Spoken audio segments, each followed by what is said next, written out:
మూడో PSC meeting ఈరోజు మా బీఆర్ఎస్ పార్టీ మెంబర్ల అందరం కూడా బైకాట్ చేయడం జరిగింది.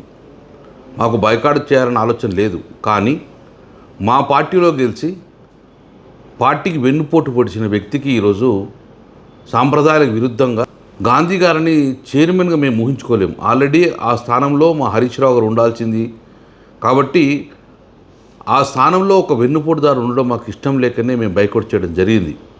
ఇది మూడో మీటింగ్ సమావేశాన్ని బైకాట్ చేసినాం. ఇంకా 30 మీటింగ్లు పెట్టడం సమావేశం ఇదే గొడవ చేసి మేము బయటకు రావడం జరుగుతుంది. ఎందుకంటే మేము ఎట్టి పరిస్థితుల్లో ఒప్పుకోమవుతాన్ని గత అనాదిగా వస్తున్న పార్లమెంట్ ప్రొసీడింగ్స్ కానీ అసెంబ్లీ సాంప్రదాయాలు కానీ అన్నిటి తుంగలో దొక్కి ఇష్టానుసారంగా చేయడం అనేది మేము ఎట్టి పరిస్థితుల్లో ఒప్పుకోము.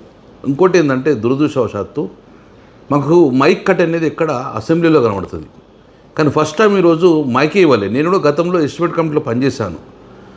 ప్రతి మెంబర్కు మాట్లాడేందుకు మైక్ ఉంటుంది, కానీ ఇక్కడ ఫస్ట్ ఏంటంటే మా మైక్లను కట్ అయి ఉన్నది. అంటే ఫస్ట్ వాళ్ళకి తెలిసిపోయింది గొడవ అవుతారు కావచ్చు అని చెప్పి మైకులో కట్ చేసిపోయారు. ఇంత భయంగా ఈరోజు సమావేశం నడుపుడు అవసరమా మీకు? ఎందుకు తప్పు చేయడం ఎందుకు? భయంగా బతకడం ఎందుకు? అది కాబట్టి బీఆర్ఎస్ పార్టీ మెంబర్లు ఎవరునగా గాంధీ గారిని పిఎస్సి చైర్మన్గా ఒప్పుకుంటలేము. ఇప్పటికి మా పిఎస్సి చైర్మన్గా హరీష్ రావు గారు నామినేషన్ కాబట్టి ఆయన ఉన్నప్పుడే మళ్ళీ మేము అటెండ్ అవుతాం, లేకపోతే ఇదే గొడవ ప్రతిసారి రిపీట్ అవుతుందని చెప్పి చెప్పొచ్చు.